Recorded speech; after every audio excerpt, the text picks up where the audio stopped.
अंतिम विदाई और जीवन की एक कड़वी सीख। एक सत्य घटना पर आधारित एक कथा।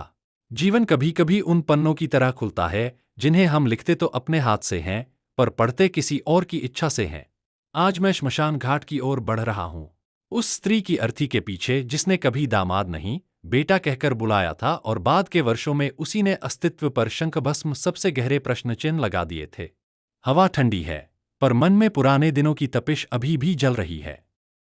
जब रिश्ते फूलों की तरह महकते थे, जब पहली बार इस परिवार का हिस्सा बना, सब कुछ कितना सहज, कितना अपनापन भरा था। पूरा माहौल किसी त्योहार जैसा लगता था।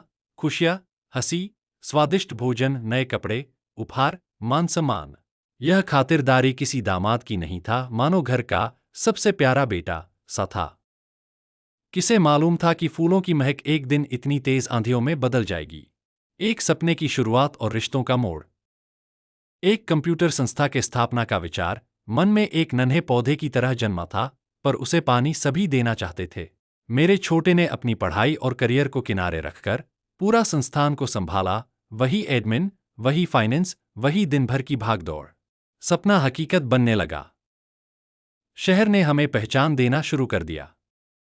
मैं बैंक की नौकरी में व्यस्त था और अपने भाई पर आंख बंद करके भरोसा करता गया। उद्घाटन समारोह का वो दिन जहां कहानी ने करवट ली, उस दिन शहर की हवा में उत्साह था। शहर के सांसद कार्यक्रम के मुख्य अतिथि थे। परंतु वही दिन एक चुप्पी भी लेकर आया, अनदेखी, उपेक्षा और ईर्ष्या। धर के एक रिश्तेदार की दिखावा और मनमानी ने एक अहंकार और गलतफहमी को जन्म दिया। यह घटना ने इस संस्थान के मुख्य निवेशक को जैसे किसी अदृश्य पर्दे के पीछे ढकेल दिया। बीज बोया जा चुका था, गलतफहमियों, ईर्ष्या और अविश्वास का, और कुछ लोगों ने उस बीज को अच्छी तरह सींचा भी। यहीं से शुरू हुई आरोप, अपमान और एक रिश्ता के बिखराव की। धीरे धीरे बातें बदलने लगीं। वही लोग जो कभी मुस्कान से स्वागत करते थे, अब शक की नजर से देखने लगे।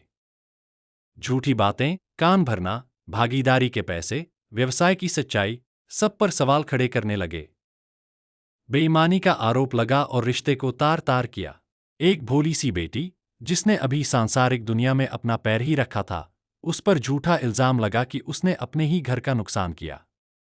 घर की राजनीति सड़क पर आ गई। शब्दों के तीर अक्सर तलवार से गहरे जख्म देने लगे, और उन तीरों के निशाने पर रहा एक छोटा सी खुशियों से भरा परिवार, जिनको न समझ थी छल कपट की, और जो सांसारिक ताना बाना एवं पारिवारिक रिश्तों की अहमियत की अभी पहचान भी नहीं बना पाया था। सुख शांति के लिए माँ बाप से रिश्ता नाता टूटा और परिवार में भाई बहन के बीच अहंकार ने जन्म लिया। किसी को इस बेजुबान छोटी बहू का न कोई कदर था, न कोई प्यार। बस राजनीति सबके सर पर चढ़कर बोले जा रही थी।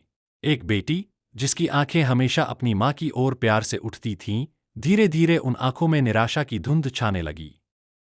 उसे हर बार केवल दोष मिला, ताना मिला, झूठ के भार तले उसे बार बार कुचला गया। उसने अपनी मां से रिश्ता तोड़ दिया। एक बेटी के लिए यह मौत से भी कठिन होता है। पर कभी कभी मन की शांति के लिए कठोर निर्णय लेने पड़ते हैं। आज इस विदाई की घड़ी में जिसने अपने जीवन में धन को सबसे ऊपर रखा, रिश्तों को तवज्जो नहीं दी और शिकायतों उलाहनों को ही पूंजी माना, आज वही सब कुछ छोड़कर जा रही है। न घर, न पैसे, न संपत्ति, न गुस्सा, न आरोप, सब यहीं रह गया है। अंत में साथ जा रहा है केवल उसका कर्म। मैं अर्थी के पीछे चल रहा हूं, पर मेरे कदमों के साथ मेरे मन में एक शाश्वत सत्य भी चल रहा है। धन जीवन का साधन है, जीवन का सार नहीं। संगत जी, इस कहानी की सच्चाई दूध की तरह सफेद। पैसे से घर बनता है, पर परिवार नहीं। गलतफहमी एक चिंगारी है, यदि समय पर बुझाई न जाए तो पूरा परिवार जल जाता है।